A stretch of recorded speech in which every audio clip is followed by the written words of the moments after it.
জেলা সভাপতি হিসেবে ফেরাননি। তিনি একজন আদর্শ শিক্ষক এবং আমাদের রাজ্যের অতি প্রাচীন স্কুল হচ্ছে 160 বছর পেরিয়ে গেছে, 165 বছর কন্টাই হাই স্কুল, তার নীতি প্রধান শিক্ষক। এর আগে আলিপুরদুয়ারের পরিমল রায় মহোদয়, তিনি শিক্ষক রত্ন ফিরিয়েছেন, নাট্য ব্যক্তিত্ব চন্দন সেন ফিরিয়েছেন। আজকে অরূপবাবু সেই কাজ করলেন একটা শিক্ষক দিবসের দিনে। সরকার একটা পল্লবিত সুশোভিত সম্পূর্ণ বৃক্ষের মতো তৈরি করা একটি কন্যা সন্তানকে রক্ষা করতে পারে না। সেই সরকারের শিক্ষারত্ন নিয়ে লাভ নেই। এই বোধ থেকে মেদিনীপুর সবসময় মেরুদণ্ড সোজা রাখে। বিনীত গোয়েলদের মতো মেরুদণ্ড খুলে রেখে মেদিনীপুর চলে না। তা মঞ্চে মান্যবর সাংসদ সৌমেন্দ্র অধিকারী আছেন, যিনি নেতা নন, কর্মী। তারা চেয়েছিলেন অধিকারী মুক্ত পূর্ব মেদিনীপুর হোক, আর আপনারা অধিকারী যুক্ত পূর্ব মেদিনীপুর করে রেখে দিয়েছেন। তাই সৌমেন্দ্র অধিকারী 50,000 ভোটে জিতেছে, অভিজিৎ গাঙ্গুলি 80,000 ভোটে জিতেছে।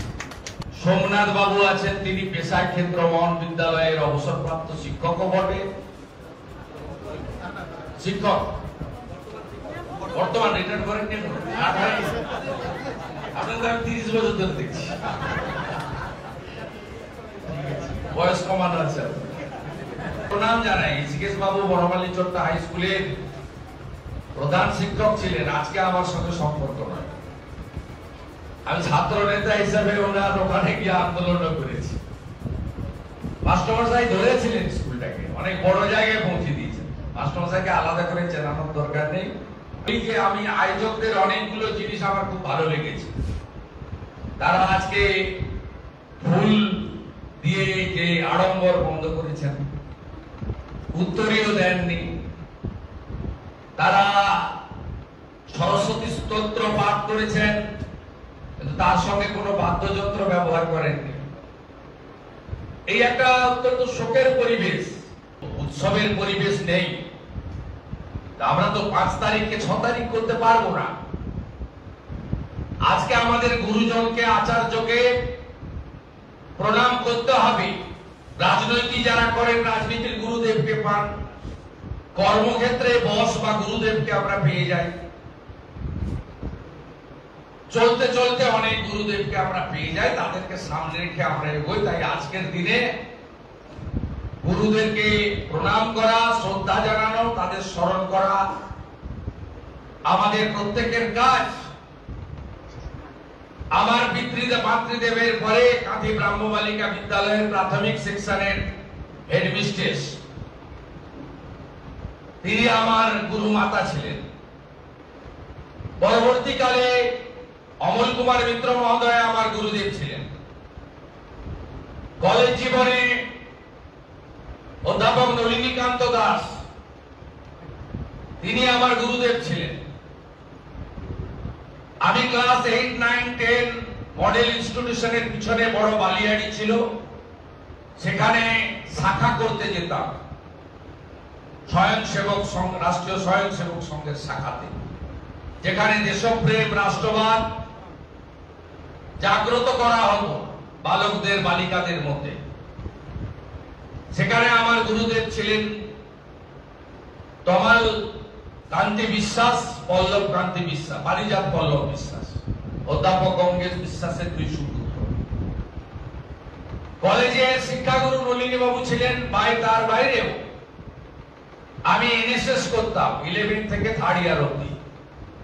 প্রথমে আমি অধ্যাপক রবীন্দ্রনাথ গিরিকে পেয়েছি, পরে পেয়েছি অধ্যাপক শ্রীপতি জানাকে, তারপরে পেয়েছি অধ্যাপক অনুপ মাইতি। পরবর্তী সময়ে আমি আধ্যাত্মিক গুরুদেবের সংস্পর্শ পেয়েছি। রামকৃষ্ণ মঠ মিশনের গোলপ্রান্তের মহারাজ স্বামী সুপর্ণানন্দজি, বলভদ্রানন্দজি, চৈতন্যপুর বিবেকানন্দ মিশনের স্বামী বিশ্বনাথানন্দজি, এবং যিনি করোনার সময় ইউএসএ তে গিয়ে গত হয়েছেন ইসকনের ভক্তিচারু স্বামী, তিনি তার কাছ থেকে আমি আধ্যাত্মিক চেতনা, হরে কৃষ্ণ মন্ত্র, গীতার গুরুত্ব, শ্রীলা প্রভুপদের আদর্শ, শ্রী চৈতন্যের বাণী, তার কাছ থেকে আমি প্রত্যক্ষভাবে গুরুদেবের কাছ থেকে গ্রহণ করেছি। তিনি কালীনগরে যখন আসতেন নামহট্টে, আমাকে ডেকে পাঠাতেন, একসঙ্গে বসে রাত্রি ভোজন করতেন আমার সঙ্গে। তিনি গত হয়েছেন করোনাতে। তাই আমি এই গুরুদেবদেরকে আজকে স্মরণ করছি।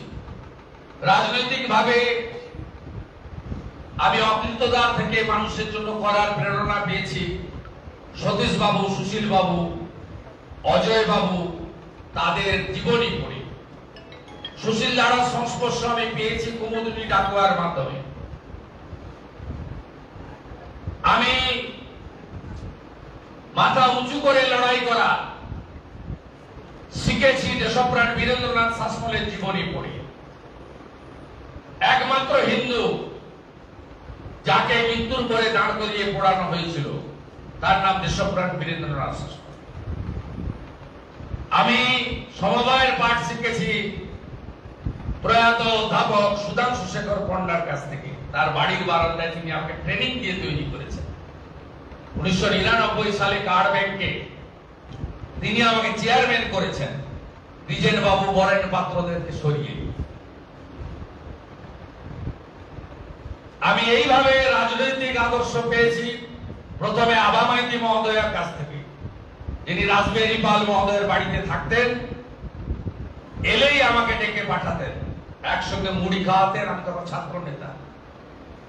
পরবর্তীকালে প্রণব মুখার্জি, বর্তমানে অমিত শাহজি, তাদের অভিভাবকত্বে, পরামর্শে, গাইডেন্সে রাজনৈতিক লড়াইটি, আর সর্বোপরি মেদিনীপুরের মাটি, যে মাটি সংগ্রামের মাটি, গোটা দেশ 47-এর 15ই আগস্ট স্বাধীনতা পেয়েছে। আমরা মেদিনীপুর পেয়েছি 1942-এর 17ই ডিসেম্বর, তাম্রলিপ্ত জাতীয় সরকার তৈরি করে। মহারাষ্ট্রের সাতারা, বালিয়া সরকার রাখতে পারেনি। আমাদের সতীশ বাবুরা, বলাই বাবুরা, তারা 22 মাস 17 দিন সরকার চালিয়েছেন সমান্তরাল সেই মেদিনীপুর। আমরা সেই জায়গার মানুষ। অভাব আছে, দারিদ্র আছে, না পাওয়ার যন্ত্রণা আছে। অনেক ছোট ছোট জেলা হয়েছে, কাঁথি জেলা হয়নি। অনেক চেষ্টা করেছিলাম মেডিকেল কলেজ, তাও করতে দেয়নি এই রাজ্যের মুখ্যমন্ত্রী। দিন আমাদের আসবে, গ্রাম একদিন শেষ কথা বলবে, দক্ষিণ কলকাতার বাবুরা শেষ কথা বলবে না। শিক্ষক, শিক্ষিকা, শিক্ষা কর্মীদের গোটা রাজ্যে আবেদন করব, বেশি করে স্বাধীনতা সংগ্রামী মনীষীদের, রামকৃষ্ণ দেবের কথা পড়ান। কিন্তু পার্থ চ্যাটার্জির নাম যেটাতে আছে সিঙ্গুরের পোর্শনে, পড়াবেন না আপনারা। আপনাদের কি করে আমি দেখে নেব।